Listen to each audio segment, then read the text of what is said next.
We've had a couple of big transfers in the last week and a half here. Chelsea are buying everybody on the market that's available, it seems like, building a whole new team. So, yeah, you know what? Let's start there. Let's start with Chelsea. They brought in Kai Havertz last week. He's been priced at 8.5 mil.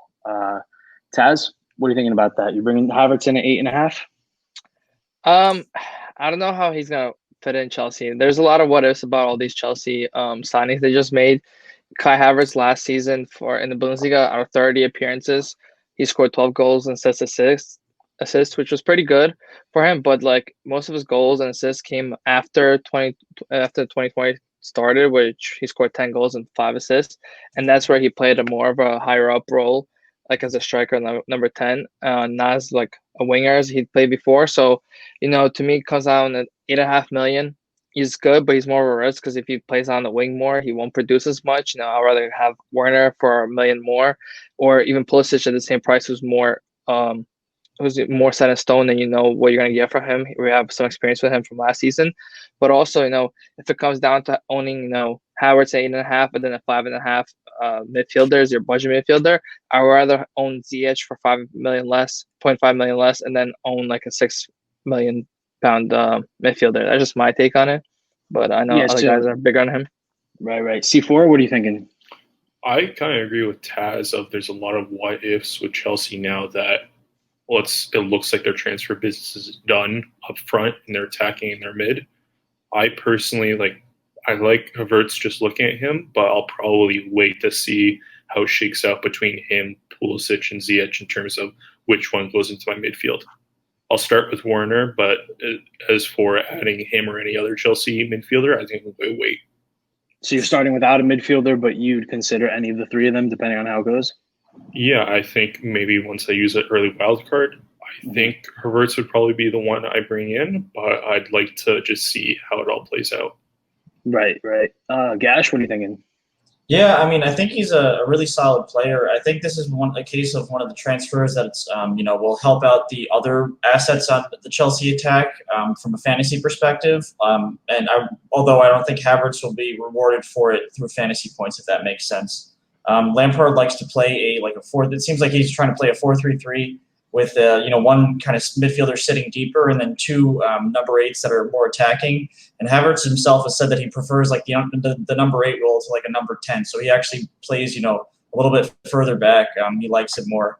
So I think it'll be probably Havertz and Mount in those two number 8 roles, and then either like a Conte or maybe a Kovacic rotating in there sometimes in the holding midfield role. So I think him playing through the center is really where he shines. Then you have, as these guys have mentioned, like Ziyech and Pulisic coming off the wings and Werner through the middle. So I really think it'll help it, their attack, become a lot more fluid. Although he might get a lot of pass before the assists rather than direct assists or goals.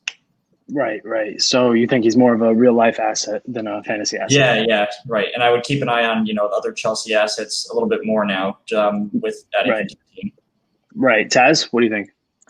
The thing is though, now with signing of Kai Havertz, it's coming and then Pulisic comes back, it's gonna be more of like a like Chelsea's turning into like a Man City where you're like all these players like at a rotation risk. You don't know who's gonna exactly be nailed on, and it's something that is not gonna be as bad as Man City where you can't predict stuff, but it's something to be like. I believe it's better to wait on for it and see who's in form and who's actually like starting and like producing for the Chelsea attacking. I kind of feel like waiting for that as well, but how long do you think you're gonna wait? Like 3-4 weeks or maybe more? I think it depends. I'm not so sure when Pulisic is supposed to get back, but even then, I have to see if you have to see like how much Frank rotates. Frank for most of last season, what he was kind of like a manager where like if he was winning with his side, he would keep that side for the next game. So if that's the case this season, then who the nailed on players are and they're performing well. Then 2 game weeks is more than enough, but it just depends. I feel like there's too many what ifs going into the season around Chelsea. Gash?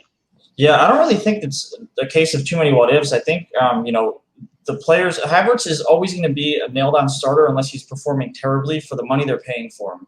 I can't ever see Havertz being benched unless he's playing really, really awfully or he needs a rest after a long stretch of games. I really think that he's being brought in as like he's their marquee signing of this big window, and so I think they're going to try to focus everything going through the attack around him, and then I could see it more with their argument with Pulisic and Ziyech on the wings.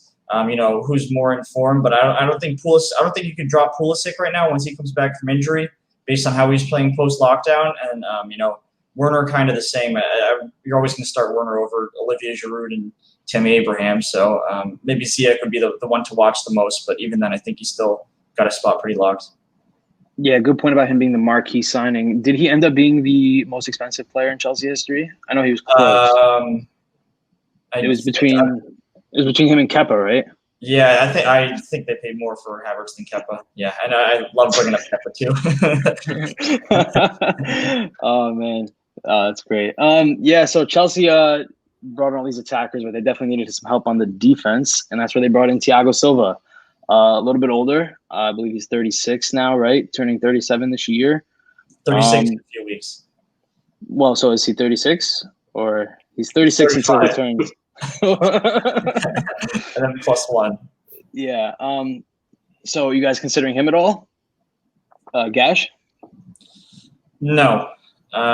Short answer, and I think the reasons are pretty simple. Like we mentioned, he's old. I don't really see him adapting too well to the league. I think he's slowed down a lot, and he can be almost eaten alive. I think he will shine as maybe more of a leader in the back for Chelsea. But as an FPL asset, I don't really see him having much value at 5.5 million versus some other defenders. You could get Doherty for $500,000 more, or even some of the 4.5s that are cheaper with might get you more points. Yeah, I think he'll actually do a decent job in real life. Kind of locking up that back line and helping be a leader, like you said. But I don't see many attacking returns, many points in fantasy wise. I don't think he's enough to shore up that defense by himself. I mean, we know they signed Chilwell, but we'll get into that in a second. But Tazz, what's your opinion on Thiago Silva? Same thing as Gash. For $5.5 million, I'd rather get another either upgrade to Doherty or even go for like a wing back like Wan-Bissaka or even Tierney from Arsenal. I just feel like center backs at that price, not too well. Yeah, it's tough. It's rare to get a center back at that price. C4. I mean, I don't want to sound like a broken record, but to me that just adds another what if. Like, it seems like there's so many Chelsea defenders now, and I couldn't confidently say what their preferred back four is when you just think of all the names they have back there. I also want to wait and see if they do end up bringing in that new keeper from Liga before considering one of the Chelsea defenders as an asset.